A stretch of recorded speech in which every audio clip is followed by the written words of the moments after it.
الحمد لله نحمده ونستعينه ونستغفره ونؤمن به ونتوكل عليه ونعوذ بالله من شرور أنفسنا ومن سيئات أعمالنا من يهده الله فلا مضل له ومن يضلله فلا هادي له وأشهد أن لا إله إلا الله وأشهد أن محمدًا عبده ورسوله اللهم صل على محمد وعلى آل محمد كما صليت على إبراهيم وعلى آل إبراهيم إنك حميد مجيد اللهم بارك على محمد وعلى آل محمد كما باركت على إبراهيم وعلى آل إبراهيم إنك حميد مجيد أما بعد فإن خير الحديث كتاب الله وخير الهدي هدي محمد صلى الله تعالى عليه وآله وسلم وشر الأمور محدثاتها وكل محدثة بدعة وكل بدعة ضلالة وكل ضلالة في النار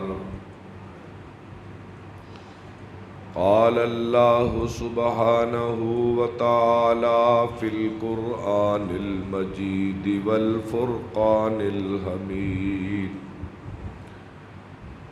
وأنفقوا مما رزقناكم من قبل أن يأتي أحدكم الموت فيقول رب لولا أخرتني إلى أجل قريب فأصدق وأكن من الصالحين ولن يؤخر الله نفسا إذا جاء أجلها والله خبير بما تعملون صدق الله مولانا العظيم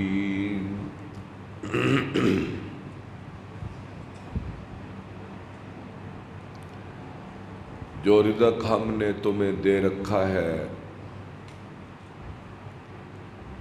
موت کو آنے سے پہلے اسے اللہ کی راہ میں خرچ کر لو قبل اس کے کہ انسان کو موت آ گھیرے اور پھر یہ اللہ سے کہے اے اللہ مجھے تھوڑی سی مہلت تو دے دے میں تیری راہ میں اپنا مال بھرپور خرچ کر دوں لیکن جب موت کا وقت آئے گا تو اللہ ایک لمحے کے لیے بھی اس کو مؤخر نہیں کرے گا اور اللہ کی ذات تمہارے اعمال سے بخوب آگاہ ہے اللہ رب العزت کی تعریف و توصیف حمد و ثنا کے بعد درود و سلام اولین و آخرین کے امام سیدنا و مولانا حضرت محمد کریم صلی اللہ تعالی علیہ وآلہ وسلم کی مبارک ذات پر حضرات گرامی، آج رمضان المبارک کا دوسرا خطبہ جمعہ ہے۔ بڑی تیزی سے یہ مبارک دن گزر رہے ہیں۔ میں آج کے اس خطبے میں زکوٰۃ اور عشر کے عنوان پر اپنی معروضات پیش خدمت کروں گا۔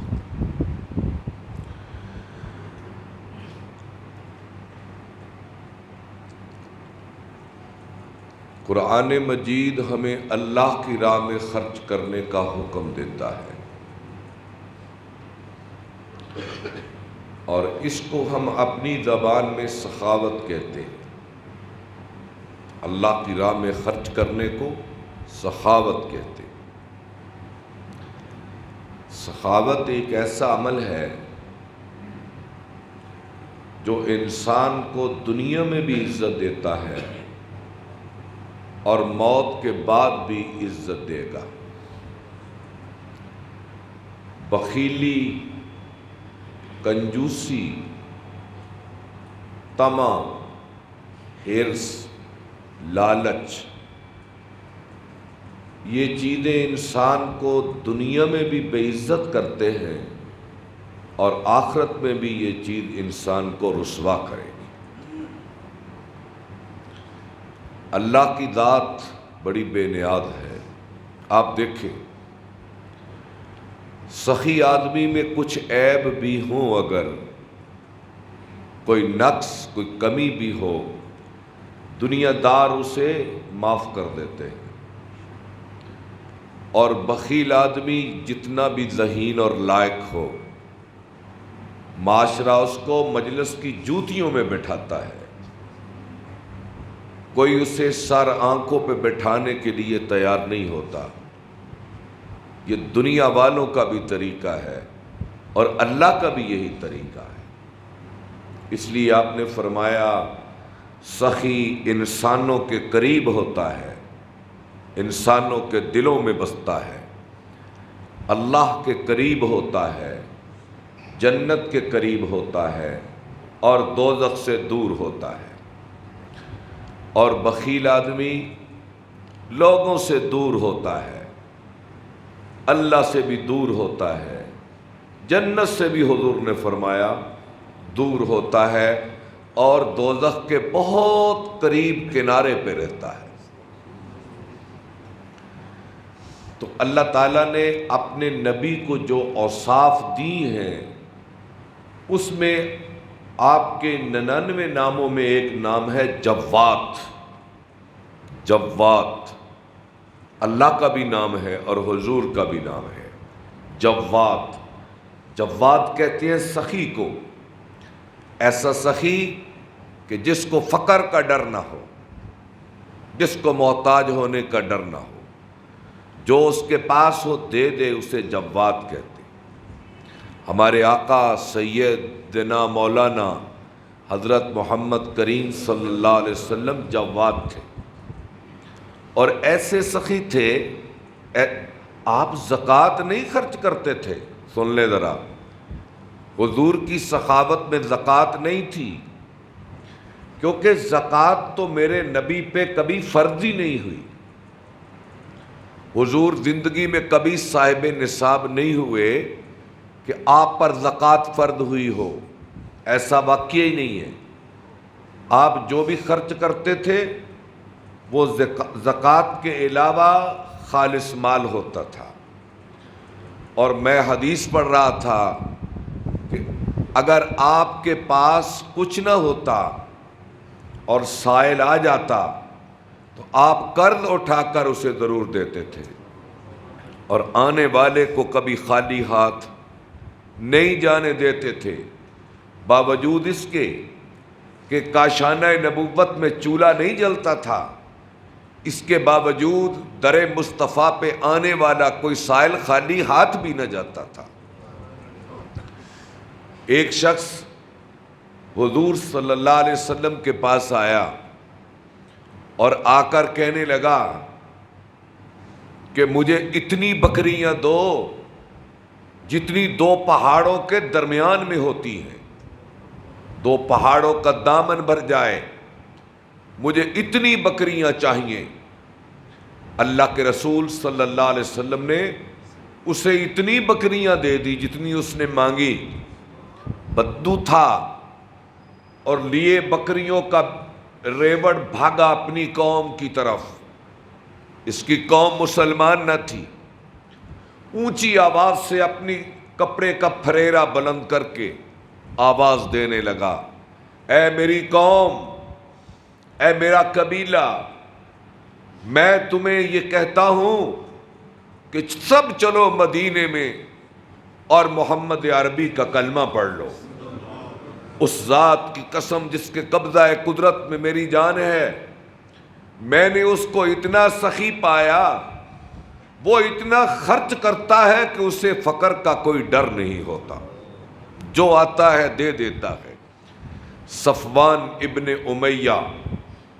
امیہ کا بیٹا صفوان, حضور کا بدترین دشمن, کہتا ہے کہ میری نظر میں محمد عربی سے بڑھ کر کوئی قابل نفرت نہ تھا.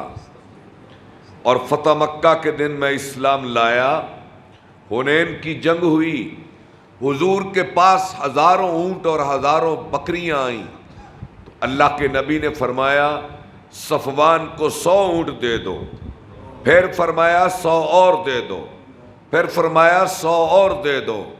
جب 300 اونٹ مجھے ملا اور میں ابھی نیا مسلمان تھا, تو میں سمجھ گیا کہ اس شخصیت سے بڑھ کر کسی سے محبت نہیں کی جائے گی. میں نے اتنا سخی انسان عرب میں نہیں دیکھا. میرے آقا اتنے سخی تھے. اور پھر آپ کی سخاوت رمضان میں اور بڑھ جاتی. رات کو جبریل آتے, حضور سے قرآن کا دور کرتے, اس خوشی میں کہ جبریل امین در مصطفیٰ پہ آ کر قرآن پڑھتے اور پڑھاتے ہیں. آپ دن کے وقت اتنی خیرات کرتے. ایک صحابی کہتا ہے کہ تیز ہوا بھی میرے آقا کی دریا دلی کا مقابلہ نہ کر سکتی تھی. رمضان میں اتنا خرچ کرتے, اتنا میں نے اس کی مثال پچھلے جمعے میں آپ کو مدینے کی دی تھی کہ اگر رمضان دیکھنا ہو تو مدینے میں چلے جاؤ. تو حضور کی سخاوت اس ماہ میں اور بڑھ جاتی تھی, اور بڑھ جاتی تھی. میں قرآن کی روشنی میں اپنے عنوان کو آگے بڑھاؤں گا چونکہ وقت مختصر ہوتا ہے. اللہ کی ذات فرماتے ہیں, یا ایھا الذین آمنوا لا تلہکم اموالکم ولا اولادکم عن ذکر اللہ, کہ تمہارا یہ مال, تمہاری یہ اولاد تمہیں اللہ کی یاد سے غافل نہ کر دے. کیا مطلب؟ کہ مال کی طلب اتنی ہو کہ تمہیں زکوٰۃ بھی یاد نہ ہو, مال کی طلب اتنی ہو کہ تمہیں حلال حرام بھی یاد نہ ہو, مال کی طلب اتنی ہو کہ تمہیں ظلم کرنے میں بھی کوئی شرمندگی نہ ہو, مال کی طلب اتنی ہو کہ تم راہزنی اور ڈکیتی کرنے کو بھی جرم نہ سمجھو, مال کی طلب اتنی ہو کہ تم سود پہ پیسے دینے اور لینے کو بھی برا نہ سمجھو, مال کی طلب اتنی ہو کہ تم سائلوں کو دھکے دے کر رشوت وصولو اور تمہیں کوئی شرمساری نہ ہو. ایسے مال کے پیچھے نہ لگ جانا اور خرچ کر لینا قبل اس کے کہ وہ وقت آ جائے کہ جب تجھے موت تیرا گلا گھونٹ لے اور تو فرشتے کے ہاتھ سے اپنا گلا چھڑا کر آوازیں دے, رب لولا اخرتنی الی اجل قریب, یا اللہ چند لمحے دے دے, چند گھڑیاں دے دے, میں اپنے بیٹوں سے کہوں کہ یہ باغ غریبوں میں بانٹ دے, میں اپنی اولاد سے کہوں کہ یہ زمین مسجد کے نام لگا دے. وَلَن يُؤَخِّرَ اللَّهُ نَفْسًا إِذَا جَاءَ أَجَلُهَا,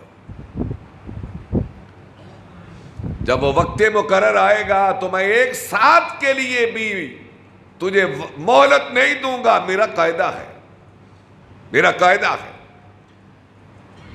یہ سورہ منافقون ہے اور یہ سورہ بقرہ کی دوسری آیت سماعت فرمائیں. یا ایھا الذین آمنوا انفقوا مما رزقناکم من قبل ان یاتی یوم لا بیع فیہ ولا خلۃ ولا شفاعہ والکافرون هم الظالمون. اے ایمان والو، خرچ کر لو اس دن کے آنے سے پہلے جب دوستیاں ٹوٹ جائیں گی، سفارشیں ختم ہو جائیں گی، تعلقات ٹوٹ جائیں گے، کوئی عزیز سے عزیز تر رشتہ تمہاری طرف آنکھ اٹھا کے بھی نہیں دیکھے گا. اس دن کے آنے سے پہلے کچھ نہ کچھ دے لو دے لو دے لو، کچھ نہ کچھ. آپ نے فرمایا اتقوا النار ولو بشق تمرۃ، اپنے آپ کو دوزخ سے بچاؤ چاہے کھجور کا ایک ٹکڑا ہی دے دو. تمہارے پاس کھجور کا ٹکڑا ہے تو وہ دے دو، اور یہ کھجور کا ٹکڑا بھی کل تمہیں دوزخ کی آگ سے بچا سکتا ہے. اتقوا النار ولو بشق تمرۃ، کیونکہ یہ کھجور کا ایک ٹکڑا بھی تو ایک نیکی ہے. شاید قیامت کو ایک نیکی پر ہی فیصلے ہو جائیں، یہ بھی تو ہو سکتا ہے نا. وَنَضَعُ الْمَوَازِينَ الْقِسْطَ، ہم قیامت کے دن انصاف کے ترازو لگا دیں گے، کوئی بے انصافی نہیں ہوگی. یہاں دنیا میں طاقت سے، پیسے سے، سفارش سے پیمانے بدلتے ہیں، ترازو بدلتے ہیں. یہاں ترازو بدلتے ہیں نا، طاقت سے، دولت سے، پیسے سے. اس دن حق کا، انصاف کا ترازو لگے گا. ہو سکتا ہے تیری ایک نیکی ہی تیرا وزن بڑھا دے. تیری کامیابی اور ناکامی کے فیصلے ایک نیکی پر ہو جائیں. ایک نمبر پہ فیل اور پاس کے فیصلے نہیں ہوتے دنیا میں. ابن کثیر نے ایک روایت لکھی ہے، وہ کہتے ہیں کہ نبی پاک صلی اللہ علیہ وسلم نے فرمایا قیامت کے دن حشر کا میدان بھرا ہوا ہوگا، بھرا ہوا، اور ایک عورت بھاگتی ہوئی میدان حشر میں بڑی بے قرار دوڑ رہی ہے، کبھی ادھر کو کبھی ادھر کو کبھی ادھر کو. تو اللہ کی ذات کے پاس سامنے پہنچتی ہے، اس کا ترازو لگتا ہے تو اس کے وزن میں ایک نیکی کم پڑ جاتی ہے. ایک نیکیاں اور گناہ برابر برابر، لیکن ایک نیکی کم پڑ گئی. میرے اللہ کی ذات کو ہر انسان اپنی آنکھوں کے سامنے دیکھ رہا ہوگا. ہر آدمی سمجھے گا کہ اللہ مجھ سے کلام کر رہا ہے، اللہ مجھ سے مخاطب ہے. اللہ اوجل نہیں ہوگا، سامنے ہر انسان دیکھ رہا ہوگا کہ میرا اللہ مجھ سے مخاطب ہے. تو اللہ کی ذات فرمائیں گے اچھا بھائی، اے میری بندی، تیری ایک نیکی کم پڑ گئی، جاؤ میدان حشر میں کسی سے ایک نیکی لے آؤ. میدان حشر میں ایک نیکی کسی سے لے آؤ. یہ دوڑے گی پورے میدان حشر میں، دوڑتے دوڑتے اسے اپنا بیٹا نظر آ جائے گا، اپنا بیٹا. اور بیٹے کو دیکھ کر کہے گی بیٹا تو مجھے پہچانتا نہیں؟ وہ کہے گا میں پہچانتا ہوں، بھلا میں کون ہوں؟ تم میری ماں ہو. تو بیٹا میری طرف توجہ نہیں کرتی. اماں جان کیا کروں، حشر کی سختی بڑی ہے. تو ماں کہے گی بیٹا میرا میزان لگا ہے، میری نیکیاں تولی گئی، میرے گناہ بھی تولے گئے، میری ایک نیکی کم پڑ گئی. بیٹا میں نے تجھے کیسے محبتوں سے پالا تھا، اللہ کے لیے مجھے ایک نیکی تو دے دو، ایک نیکی دے دو مجھے. آپ نے فرمایا بیٹا اپنی ماں سے کہے گا اماں جان میں تمہیں نیکی نہیں دے سکتا، میرا ابھی اپنا حساب باقی ہے. یوم یفر المرء من اخیہ وامہ وابیہ وصاحبتہ وبنیہ لکل امرئ منہم یومئذ شأن یغنیہ، کہ تجھے اپنے ہاتھ کا دیا تیرے کام آئے گا، اس دن بھائی بھائی سے بھاگے گا، ماں بیٹے سے بھاگے گی، بیٹا ماں سے بھاگے گا، سب رشتے ٹوٹ جائیں گے، سب پیمانے ٹوٹ جائیں گے، بس ایک سکہ چلے گا جسے عمل کا سکہ کہتے ہیں۔ تو اپنے ہاتھ سے دے لو۔ میں تو کبھی کبھی اپنے دماغ میں سوچتا ہوں، فرض کرو میں مروں تو میرے اکاؤنٹ میں 1 کروڑ روپیہ ہو، تو بھائی وہ بھی تو میرے بیٹوں کا ہے، اور اگر کروڑ کی جگہ پہ 80 لاکھ ہوگا تو کیا فرق پڑے گا؟ مجھے کیا فرق پڑے گا؟ تو میں 20 لاکھ اپنے ہاتھوں سے خرچ کیوں نہ کر کے جاؤں؟ میں اللہ کی راہ میں کیوں نہ دے کر جاؤں؟ اور بیٹے تو کیا بتاؤں، میں سمجھتا ہوں کہ ہم دینی گھروں میں پلے اور مدرسوں میں پڑھے، ہم اچھی اولاد تھے، میں اپنی بات کرتا ہوں، ہم اپنے والدین کی اچھی اولاد تھے، لیکن اللہ کی قسم مجھے بھی اپنے باپ کی قبر یاد نہیں ہے، مجھے بھی نہیں یاد۔ میں ایک عرصے تک اپنی ماں اور باپ کی قبر پہ جاتا رہا، جھوٹ نہیں بولتا، ممبر رسول پہ کھڑا ہوں، لیکن اب مجھے بھی وہ کبھی یاد نہیں آتا، ایک عرصہ گزر گیا۔ یہ رشتے بھی کوئی رشتے ہیں، اور ماں باپ سے پیارا رشتہ کون ہے، لیکن بھول جاتے ہیں، سب بھول جاتے ہیں، کوئی یاد نہیں رکھتا، کوئی یاد نہیں رکھتا۔ آدمی کے اپنے مسائل اتنے شروع ہو جاتے ہیں۔ یہ اولاد جن کے لیے ہم ظلمت قدے آباد کر دیتے ہیں، ان کے لیے ہم کیا کیا نہیں کرتے، تو واللہ یہ قبریں بھی بھول جائیں گے، یہ نام بھی بھول جائیں گے، ان کی دعاؤں سے ہم نکل جائیں گے، ان کے تذکروں سے ہم نکل جائیں گے، ان کے دماغوں سے ہم نکل جائیں گے، ان کے فکر و خیال سے ہم غائب ہو جائیں گے، اور ان بچوں کے دل و دماغ میں کچھ اور بسے گا، کوئی اور بسے گا، ان کے دماغوں میں اپنے بیٹے بسیں گے، ان کے دماغوں میں بڑے بڑے کارخانے لگانوں کے جذبے پیدا ہوں گے، اور ہم انہیں بھول چکے ہوں گے، اور ہم قبر کی مٹی میں مٹی ہو چکے ہوں گے، ہماری ہڈیاں گل سڑ چکی ہوں گی، اور یہ اپنی جوانی کے دور میں دنیا پہ چل رہا ہوگا، بھول جائیں گے رشتے میرے بھائیوں۔ اور واللہ اپنی فکر کو دوڑا کر تو دیکھو کہ رشتے ٹوٹتے دنیا میں تمہیں نظر نہیں آتے، اس لیے اپنے مال سے کچھ دے لو، کچھ دے لو، دے لو۔ میں آگاہ کر رہا ہوں، میں گھنٹی بجا رہا ہوں، میں آپ کے فکر و خیال میں اپنے جملے اتارنے کی کوشش کرتا ہوں کہ باخبر ہو جاؤ، پتہ سب کو ہے لیکن جگہ رہا۔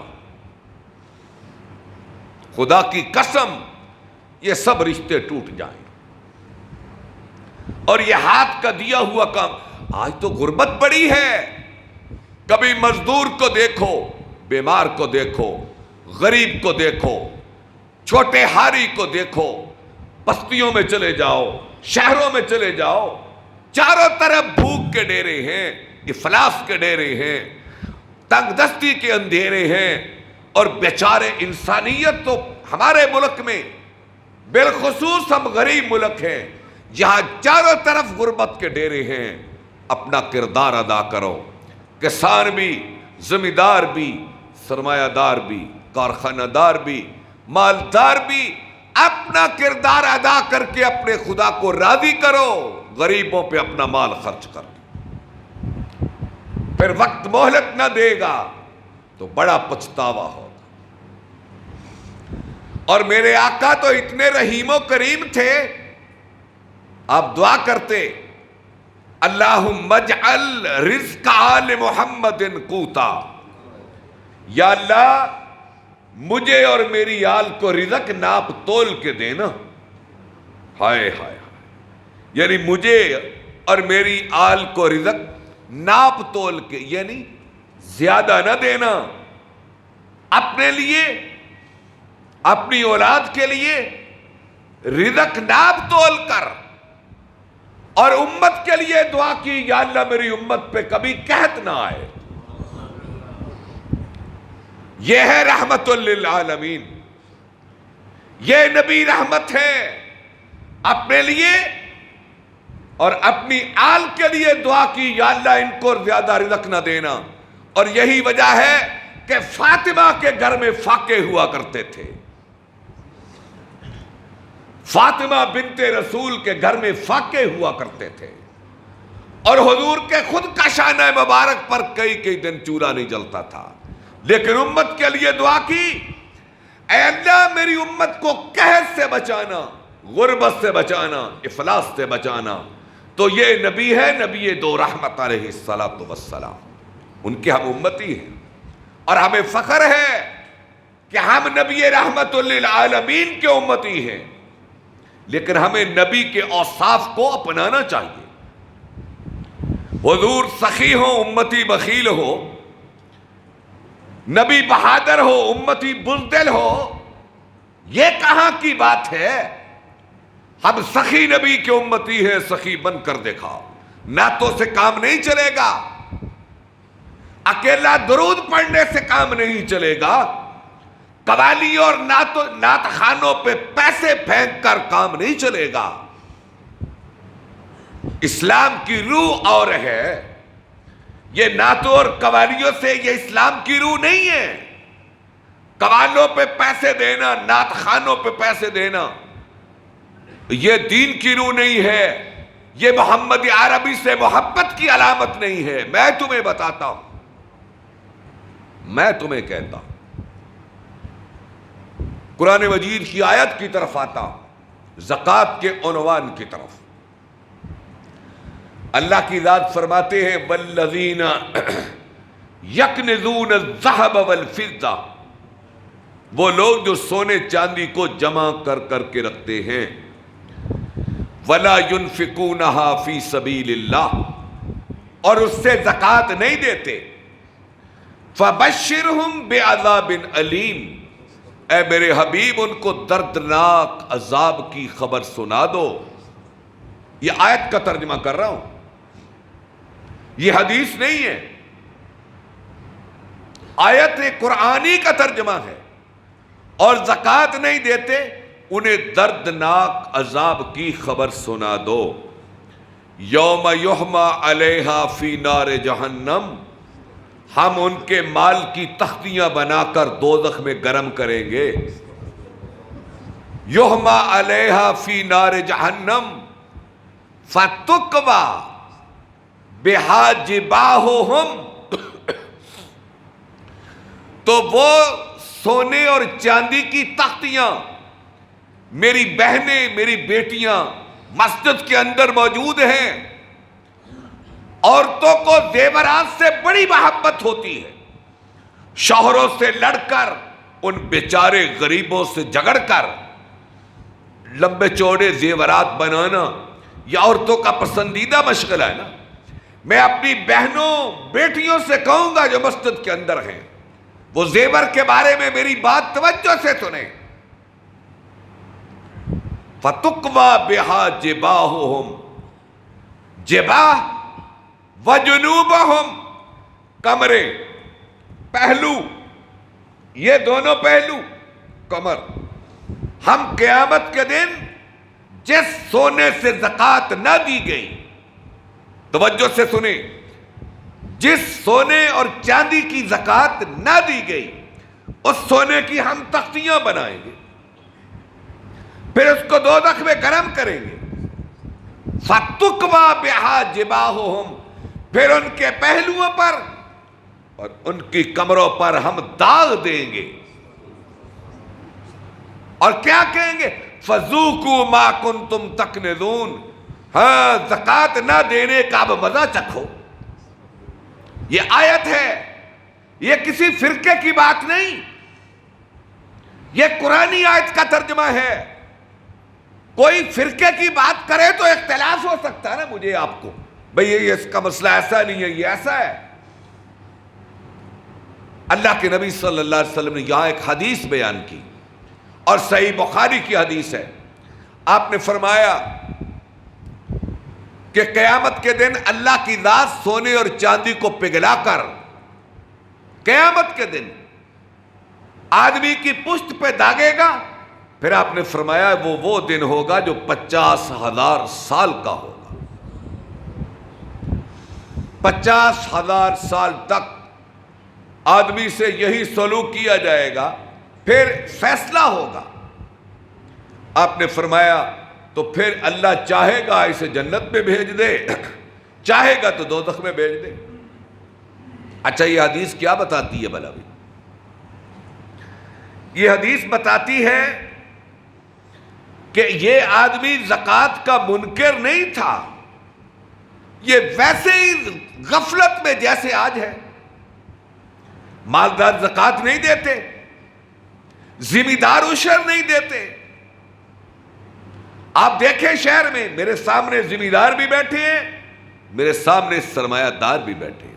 سرمایہ دار لفظ تو بڑا ہے، خیر خوشحال بیٹھے ہیں۔ سرمایہ دار تو ایک بڑا لفظ ہے نا، خوشحال تو میرے سامنے بیٹھے ہیں۔ میں کسانوں کو دیکھ رہا ہوں، ذمہ داروں کو دیکھ رہا ہوں، مختلف دیہاتوں کے لوگ، میرے جاننے والے، مجھ سے محبت کرنے والے، پیار رکھنے والے میرے سامنے دونوں بیٹھے ہیں۔ کہ آپ نے فرمایا یہ جو دن 50,000 سال کا ہوگا اس میں انہیں داغا جائے گا، پھر فیصلہ ہوگا اللہ کی طرف سے۔ اللہ چاہے تو اسے جنت میں بھیج دے، چاہے تو اسے دوزخ میں بھیج دے۔ اس کا مطلب کیا ہے؟ یہ مسلمان ہوگا۔ کافر کے لیے تو جنت کی گنجائش ہی نہیں نا، یہ مسلمان ہوگا۔ میں آپ کو جھنجھوڑنا چاہتا ہوں، یہاں میرا تعلق بھی دیہات سے ہے، میں اپنے دیہاتی بھائیوں کو سب سے پہلے جھنجھوڑوں گا۔ میں حساب لگا رہا تھا آج اپنے دل میں کہ ہمارے یہ جو دیہات ہے نا، ان کا رقبہ ایک دیہات کا 2,000 سے لے کر 3,000 تک بالعموم ہے۔ بڑے دیہاتوں کو، قصبات کو چھوڑ کر، یا مشمولہ جات چھوٹے چھوٹے ان کو چھوڑ کر، اوسطاً 2,000 سے 3,000 ایکڑ تک ہے۔ اگر 1 ایکڑ سے 1 من عشر ادا کیا جائے، میں 20 من ایوریج نکالتا ہوں اوسط، کہ 1 ایکڑ کی پیداوار اگر 20 من ہو، حالانکہ اوسط جو ہے وہ 30 پہ چلی جاتی ہے، 20 من لگائیں 1 ایکڑ کی، تو 1 من 20واں من ہوتا ہے نا، 1 من عشر 1 ایکڑ سے، اور 2,000 سے کتنا بنا؟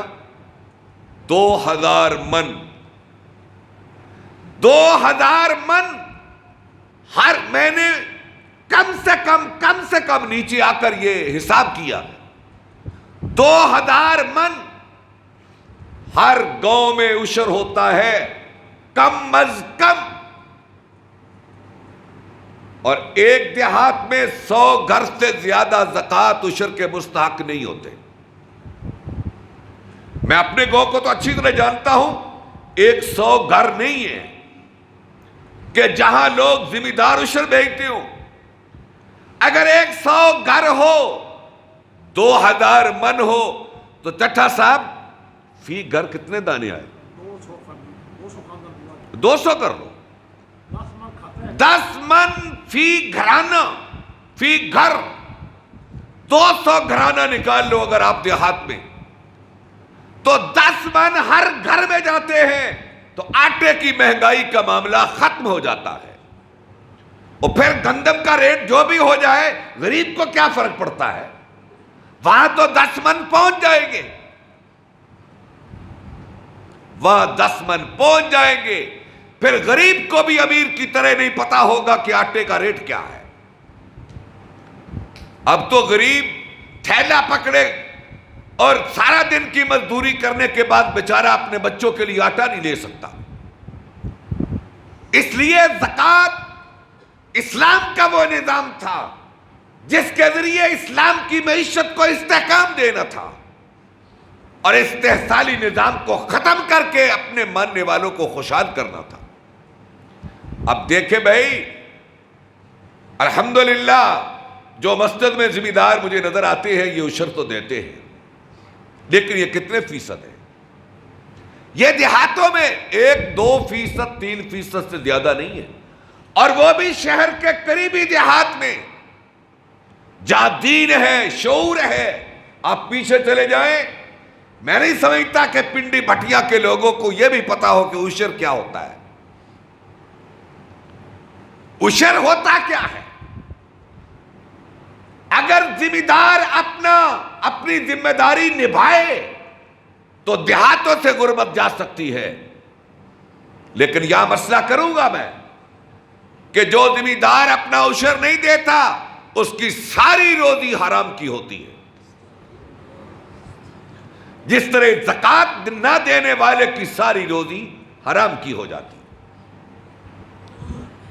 یہ پیغام کون پہنچائے گا؟ یہ گھنٹی کون بجائے گا؟ اس دروازے پہ کون دستک دے گا؟ ذمہ داروں کے ضمیر کو کون جگائے گا؟ اللہ نے انہیں ہزاروں سینکڑوں ایکڑ کے مالک بنایا. اور بھائی کیا فرق ہے اس میں بحیثیت انسان کے کہ ایک آدمی کو اللہ نے 100 ایکڑ دیا اور ایک کو 1 مرلہ بھی نہیں دیا. یہ تو تقسیم خدا بندی ہے نا. بندے تو دونوں خدا کے ہیں نا، بندے تو دونوں خدا کے ہیں. اس ذمہ دار کی خوبی کیا ہے یہ مجھے بتائے. یہ اللہ کا اس پہ فضل ہے، یہ اللہ کا اس پہ کرم ہے کہ اللہ نے جب انسانوں کو بانٹا تو اس کو تقسیم وہاں لے آیا جہاں اسے زمین کے ٹکڑے عطا کر دیے. اب اللہ تجھے آزما رہا ہے، اے میرے بندے میں نے تجھے اتنی لمبی زمین دی، اب اس سے حق میرے بندوں کا بھی ادا کر. یہ گندم کا موسم ہے، گندم کی کٹائی کا موسم ہے. تو میرے بھائی جو سن رہے ہیں یا جہاں تک میرا پیغام پہنچتا ہے، ذمہ دار اپنا عشر ادا کرے اللہ سے ڈر کر، اللہ سے ڈر کر. شکرانے کے طور پر اللہ نے تمہیں زمینیں دی، مال مویشی دیے، اسباب دیے، تمہاری نسلوں پہ احسان کیے اللہ نے زمین دے کر. اب اس احسان کا شکریہ ادا کرو کہ غریبوں میں گندم کو بانٹو. اور دوسری طرف خوشحال طبقہ اپنا کردار ادا کرے.